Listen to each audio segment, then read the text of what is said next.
Hello മക്കളെ, അങ്ങനെ നമ്മളുടെ എക്സാം വിന്നറിൻ്റെ പ്രീ നീറ്റ് എക്സാം കഴിഞ്ഞു അല്ലേ. അപ്പം പ്രീ നീറ്റ് എക്സാമിൻ്റെ റിസൾട്ടൊക്കെ വന്നു. നിങ്ങളുടെ മാർക്സൊക്കെ ചെക്ക് ചെയ്തിട്ടുണ്ടാവും. ഇപ്പം നിങ്ങൾക്ക് തന്നെ ഒരു ഐഡിയ കിട്ടിയിട്ടുണ്ടാവും നിങ്ങൾക്ക് എത്ര മാർക്സാണ് കിട്ടിയത് എന്നുള്ളത് അല്ലേ. അപ്പോൾ നിങ്ങളെല്ലാവരും വെയിറ്റ് ചെയ്തിരിക്കുന്നത് നമ്മുടെ റാങ്ക് ലിസ്റ്റിൻ്റെ ആ കാര്യം അറിയാൻ വേണ്ടിയിട്ടായിരിക്കും. നിങ്ങൾക്ക് ഓരോരുത്തർക്കും എത്ര റാങ്ക് കിട്ടി, നിങ്ങൾ ടോപ്പ് 50 വരുന്ന ആൾക്കാരാണോ, ഫസ്റ്റ് റാങ്ക് ആരാണോ, സെക്കൻഡ് റാങ്ക് ആണോ, ഈ കാര്യങ്ങളൊക്കെ നമ്മളുടെ വെബ്സൈറ്റിൽ പബ്ലിഷ് ചെയ്തിട്ടുണ്ട്. അപ്പോൾ എൻ്റെ മക്കൾ എന്ത് ചെയ്യുക, എപ്പോഴും പോകുന്ന പോലെ തന്നെ നമ്മളുടെ examwinner.com വരിക. ആൻഡ് അവിടെ നിങ്ങൾ കയറി കഴിഞ്ഞാൽ നിങ്ങൾ എക്സാം ഹബ്ബ് എടുക്കുക. എക്സാം ഹബ്ബിൽ നിങ്ങൾക്ക് പ്രീ കീമാണ് വേണ്ടെങ്കിൽ പ്രീ കീം എടുക്കുക, പ്രീ നീറ്റ് ആണെങ്കിൽ പ്രീ നീറ്റ് എടുക്കുക. അപ്പോൾ മിസ് ഇവിടെ നിങ്ങൾക്ക് പ്രീ നീറ്റ് എടുക്കുകയാണ്. അപ്പോൾ പ്രീ നീറ്റ് എടുക്കുന്ന സമയത്ത് പ്രീ നീറ്റ് +1 റാങ്ക് ലിസ്റ്റും കാണാം, പ്രീ നീറ്റ് +2 റാങ്ക് ലിസ്റ്റ് കാണാം. അപ്പോൾ നമ്മൾ എന്തെടുക്കുകയാണ്, പ്രീ നീറ്റ് +1 റാങ്ക് ലിസ്റ്റ് എടുക്കുകയാണ്. അപ്പോൾ ഇത് നിങ്ങൾ എടുത്തു കഴിഞ്ഞാൽ പ്രീ നീറ്റ് +1 റാങ്ക് ലിസ്റ്റ് എടുത്തു കഴിഞ്ഞാൽ നിങ്ങൾക്ക് ഇവിടെ കാണാൻ വേണ്ടി പറ്റും. ഒരു PDF നിങ്ങൾക്ക് ഡൗൺലോഡ് ചെയ്യാൻ പറ്റും. ഓക്കെ, അപ്പോൾ ഈ ഒരു PDF എൻ്റെ മക്കളെല്ലാവരും ഡൗൺലോഡ് ചെയ്യുക. അപ്പം മിസ്സേ ഈ PDF ഡൗൺലോഡ് ചെയ്തു.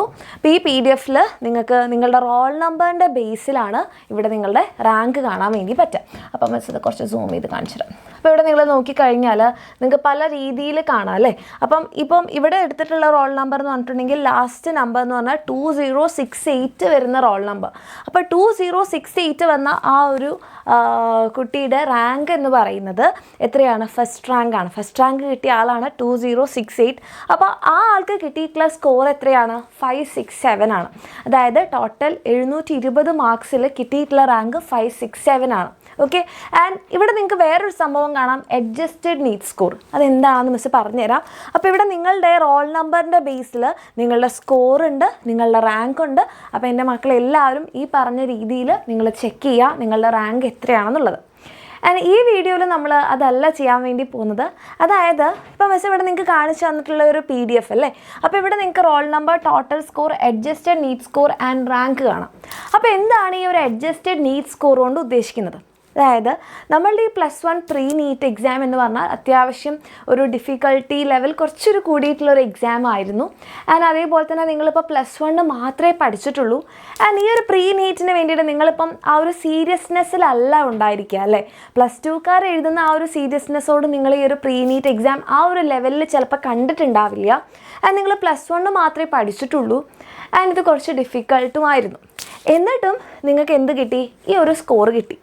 അപ്പം നിങ്ങൾ ഈ ലെവലിൽ നിൽക്കുന്ന ഇപ്പോൾ നിങ്ങൾ പ്രീ നീറ്റ് എക്സാം +1ൻ്റെ പ്രീ നീറ്റ് എക്സാം എൻ്റെ മക്കൾ എഴുതിയപ്പം ഇതേ ലെവലിൽ നിങ്ങൾ മുന്നോട്ട് പോവുകയാണെങ്കിൽ നിങ്ങളുടെ +2 നീറ്റ് എക്സാമിന് നിങ്ങൾക്ക് എത്ര മാർക്സ് കിട്ടാൻ സാധ്യതയുണ്ട് എന്നുള്ളതാണ് ഈ ഒരു അഡ്ജസ്റ്റഡ് നീറ്റ് സ്കോർ കാണിക്കുന്നത്. അപ്പം 567 ഈ ഒരു +1 പ്രീ നീറ്റ് എക്സാമിന് കിട്ടിയ ഒരു കുട്ടീനെ സംബന്ധിച്ചിടത്തോളം നമ്മളുടെ ഒറിജിനൽ നീറ്റ് എക്സാമിന് 673 673 മാർക്സ്, അതായത് 720ൽ 673 മാർക്ക് കിട്ടാനുള്ള സാധ്യതയുണ്ട്. അതെന്ന് പറഞ്ഞാൽ ഒരു വളരെ നല്ല സ്കോറാണ്. നമ്മളെപ്പോഴും 720ൽ ഒരു 650 മുകളിൽ കിട്ടിയാൽ സേഫ് സ്കോറാണെന്നാണ് പറയുക. അതേപോലെ തന്നെ നിങ്ങൾക്ക് ഇവിടെ കാണാം 547 കിട്ടിയുള്ള ആൾക്ക് 653 +2 നീറ്റിൽ കിട്ടാൻ സാധ്യതയുണ്ട് ഇതേ ലെവലിൽ പഠിക്കുകയാണെങ്കിൽ.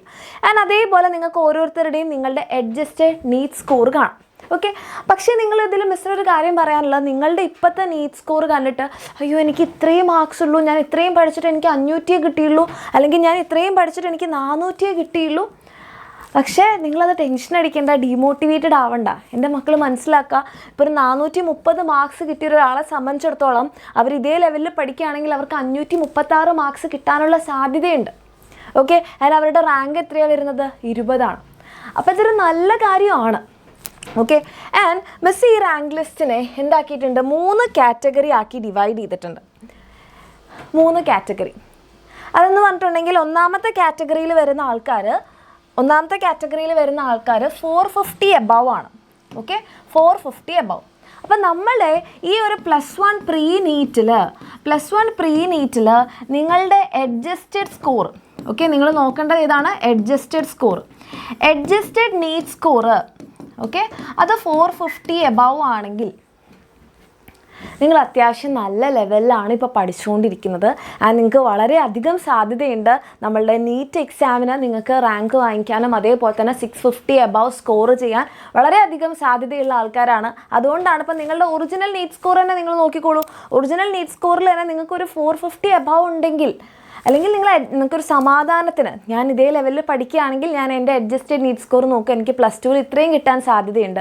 അങ്ങനെയാണെങ്കിൽ നിങ്ങൾ 450 എബവിലുള്ള ആളാണെങ്കിൽ വളരെ നല്ല കാര്യം മക്കളെ, ഇതേപോലെ തന്നെ പഠിച്ചു പോവുക. ആൻഡ് +2 എത്തുന്ന സമയത്തും ഈ ഒരു ആവേശം അങ്ങോട്ട് ചോർന്നു പോവാതെ നല്ലപോലെ തന്നെ പഠിക്കുകയാണെങ്കിൽ എൻ്റെ മക്കൾക്ക് വളരെ അധികം സ്കോപ്പാണുള്ളത്. ഓക്കെ, നിങ്ങൾക്ക് നീറ്റ് ക്ലിയർ ചെയ്യാനുള്ള സാധ്യത വളരെ ദൂരെ അല്ല എന്നുള്ളൊരു കാര്യം കൂടി എൻ്റെ മക്കൾ മനസ്സിലാക്കുക. ഇത് നിങ്ങൾക്ക് കിട്ടിയിട്ടുള്ളൊരു ബെസ്റ്റ് ചാൻസാണ്. കാരണം നമ്മളുടെ പഠനം വിലയിരുത്താൻ, നമ്മളെ എക്സാം എഴുതുന്ന നമ്മളുടെ കാര്യങ്ങളൊക്കെ നമുക്ക് വിലയിരുത്താൻ കിട്ടിയിട്ടുള്ള ഒരു അടിപൊളി ചാൻസാണ്. അപ്പോൾ 450 എബവ് കിട്ടിയിട്ടുള്ള ആൾക്കാരെല്ലാവരും മനസ്സിലാക്കുക, നന്നായിട്ടാണ് പോകുന്നത്. ഇതിലും ബെസ്റ്റായിട്ട് ഇനിയും എന്ത് ചെയ്യുക, പഠിച്ചുകൊണ്ടിരിക്കുക. ഇനി അടുത്തൊരു കാറ്റഗറി, അതാണ് 300ൻ്റെയും 450ൻ്റെയും ഇടയിൽ വന്നിട്ടുള്ള ആൾക്കാർ. അപ്പോൾ നിങ്ങൾ നോക്കുമ്പം നിങ്ങൾ മനസ്സിലാക്കുക, നമ്മൾ ഇതേ ലെവലിൽ പോയി കഴിഞ്ഞാൽ നിങ്ങളുടെ അഡ്ജസ്റ്റഡ് നീറ്റ് സ്കോർ എത്രയാണ് വന്നിരിക്കുന്നത്, ഒരു 450ൻ്റെയും 300ൻ്റെയും ഇടയിലാണ്. നമുക്ക് ഒരു മെഡിക്കൽ കോളേജിൽ, ഒരു ഗവൺമെൻറ് മെഡിക്കൽ കോളേജിലോ അല്ലെങ്കിൽ ഒരു നല്ല പ്രീമിയം ഇൻസ്റ്റിറ്റ്യൂട്ടിലോ ഈ സ്കോർ വെച്ച് പോകാൻ പറ്റില്ല. പക്ഷെ ഒട്ടും സാധ്യതയില്ലാത്ത ആളാണോ? അല്ല. നിങ്ങൾക്ക് എന്ത് ചെയ്യാൻ വേണ്ടി പറ്റും, കുറച്ചുകൂടെ ഒന്ന് നല്ലപോലെ പഠിച്ചു കഴിഞ്ഞാൽ ഇത് 500 എബവിലേക്ക് എത്തിക്കാൻ പറ്റുന്ന ആൾക്കാരാണ്.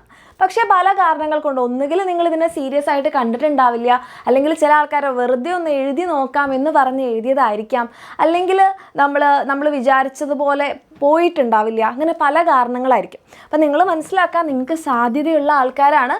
പക്ഷേ ഈ ലെവലിൽ തന്നെ നിങ്ങൾ പഠിച്ചു കഴിഞ്ഞാൽ നിങ്ങൾക്ക് എത്രയേ കിട്ടുള്ളൂ, ഒരു 450 കിട്ടുള്ളൂ. പക്ഷേ അത്രയും മതിയോ നമുക്ക്? അത്രയും കിട്ടിക്കഴിഞ്ഞാൽ നിങ്ങൾക്ക് ഒരു മെഡിക്കൽ കോളേജിലും, നല്ലൊരു മെഡിക്കൽ കോളേജിലൊന്നും കയറാൻ പറ്റില്ല. അപ്പോൾ എൻ്റെ മക്കൾ എന്ത് ചെയ്യണം, കുറച്ചുകൂടി നിങ്ങൾ നല്ലപോലെ ഹാർഡ് വർക്ക് ചെയ്യണം. അതേപോലെ തന്നെ കുറച്ചുകൂടി ക്വസ്റ്റ്യൻസൊക്കെ പ്രാക്ടീസ് ചെയ്ത് കുറച്ചുകൂടി നല്ലോണം പോലെ പോയാലേ നമുക്ക് എന്ത് ചെയ്യാൻ പറ്റുള്ളൂ, നമ്മൾ വിചാരിക്കുന്ന ആ ഒരു ലെവലിലേക്ക് എത്താൻ പറ്റുള്ളൂ. ഇനി നമ്മളുടെ മൂന്നാമത്തെ കാറ്റഗറി എന്ന് പറഞ്ഞിട്ടുണ്ടെങ്കിൽ 300 ബിലോ കിട്ടിയ ആൾക്കാരാണ്. അതായത് നമ്മുടെ അഡ്ജസ്റ്റഡ് നീറ്റ് സ്കോർ 300 ബിലോ കിട്ടിയ ആൾക്കാർ. അപ്പം നിങ്ങൾ മനസ്സിലാക്കേണ്ടത്, നിങ്ങൾ 2 കാര്യങ്ങളാണ് ഇതിലെടുക്കേണ്ടത്. ഒന്ന്, ഞാൻ നന്നായിട്ട് എന്നിട്ടും എനിക്ക് എന്താണ് 300 ബിലോ ആയത്.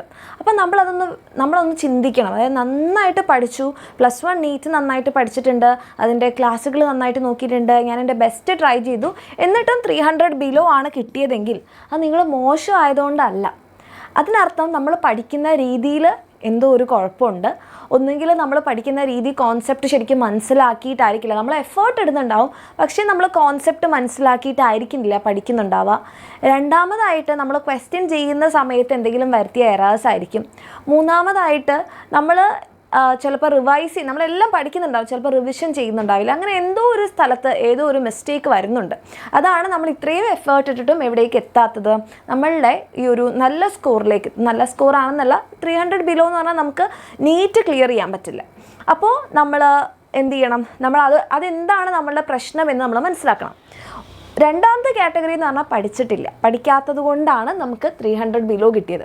അപ്പോൾ നിങ്ങൾ മനസ്സിലാക്കാൻ, നിങ്ങൾക്ക് പഠിക്കാതെ പോലും ഇത്രയും മാർക്സ് കിട്ടിയിട്ടുണ്ടെങ്കിൽ അല്ലേ, അപ്പോൾ നിങ്ങൾ പഠിച്ചു കഴിഞ്ഞാലോ നിങ്ങൾക്ക് എന്തായാലും നല്ലൊരു സ്കോർ ഉണ്ടാക്കാൻ പറ്റും. അപ്പം ഈ ഒരു മാർക്സ് അല്ലെങ്കിൽ ഈ ഒരു സ്കോർ കണ്ടിട്ട് എൻ്റെ മക്കൾ ഡീമോട്ടിവേറ്റഡ് ആവുകയല്ല വേണ്ടത്. നേരെ മറിച്ച് നമ്മളതിനെ പോസിറ്റീവായിട്ട് ചിന്തിക്കുകയാണ് ചെയ്യേണ്ടത്.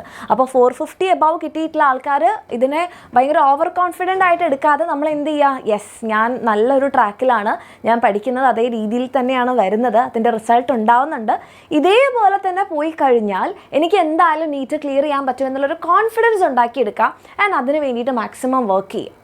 ആൻഡ് നമ്മുടെ 450ൻ്റെയും അതുപോലെ 300ൻ്റെയും ഇടയിൽ കിട്ടിയിട്ടുള്ള മക്കൾ കുറച്ചുകൂടി, നിങ്ങളെ കൊണ്ട് പറ്റാത്ത കാര്യമല്ല, നിങ്ങളിത് ഇങ്ങനെ കൈ എത്തുന്ന ദൂരത്താണുള്ളത്, അതൊന്ന് നമ്മൾ ഇങ്ങനെ എത്തിപ്പിടിക്കാൻ വേണ്ടിയിട്ടുള്ളൊരു എഫേർട്ട് കൂടി ഇടണം. ആൻഡ് 300 ബിലോ കിട്ടിയിട്ടുള്ള മക്കൾ കാര്യമായി മനസ്സിലാക്കണം, അതിനെ അനലൈസ് ചെയ്യണം. എവിടെയാണ് നിങ്ങൾക്ക് മിസ്റ്റേക്ക് പറ്റുന്നത്?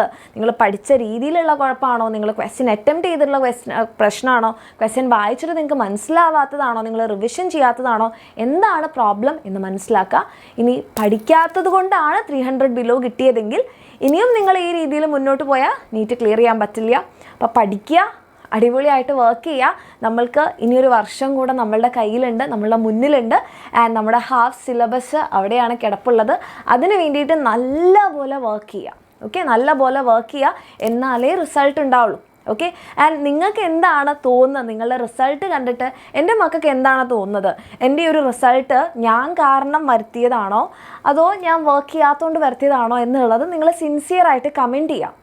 എന്നിട്ട് ചുമ്മാ കമൻറ്റ് ചെയ്ത് പോവല്ല ചെയ്യേണ്ടത്, ഞാനിതിന് എന്ത് മാറ്റം വരുത്തും എന്നുകൂടെ നിങ്ങളൊരു തീരുമാനം എടുക്കുക, അതിനുവേണ്ടി വർക്ക് ചെയ്യുക.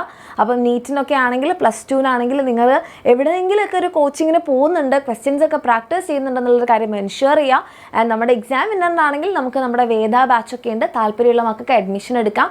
ഇനി അതല്ലെങ്കിൽ നിങ്ങൾ ഏതെങ്കിലും ഒക്കെ രീതിയിൽ പഠിക്കുന്നുണ്ട്, നിങ്ങൾക്ക് നീറ്റ് എന്നുള്ളത് നിങ്ങളുടെ സ്വപ്നമാണ്, നിങ്ങൾക്കത് വേണമെന്നുണ്ടെങ്കിൽ സീരിയസ് ആയിട്ട് അതിനെ കാണുക, പഠിക്കാം. ഓക്കെ, ആൻഡ് നിങ്ങളുടെ ഒരു അനാലിസിസ് നിങ്ങളുടെ മാർക്സിനോട് എന്താണ്, നിങ്ങൾ അതിൽ സാറ്റിസ്ഫൈഡ് ആണോ? സാറ്റിസ്ഫൈഡ് ആണെങ്കിൽ യെസ്, കീപ് ഗോയിങ്, അതേപോലെ തന്നെ വർക്ക് ചെയ്യുക. ഇനി അല്ല എങ്കിൽ നിങ്ങൾ അതിനുവേണ്ടി എന്ത് ചെയ്യും എന്നുള്ളത് കൂടി എൻ്റെ മക്കൾ കമൻറ്റ് ചെയ്യുക. അപ്പം എല്ലാവർക്കും കൺഗ്രാജുലേഷൻസ്.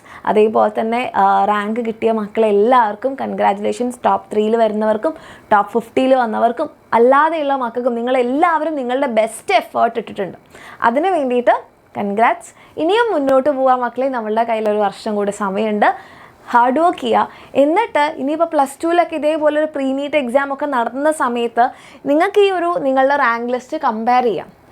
+2-ൽ എഴുതുന്ന സമയത്ത് +1-ൽ എനിക്ക് ഇത്രയായിരുന്നു, ഞാൻ ഇത്രയും ഇമ്പ്രൂവ് ചെയ്തു, ഇത് എൻ്റെ എഫേർട്ടാണ്, അത് തരുന്നൊരു കോൺഫിഡൻസ് വേറെ ലെവലായിരിക്കും. അപ്പോൾ അതിനുവേണ്ടി വർക്ക് ചെയ്യുക. എല്ലാ മക്കൾക്കും ഓൾ ദി ബെസ്റ്റ്.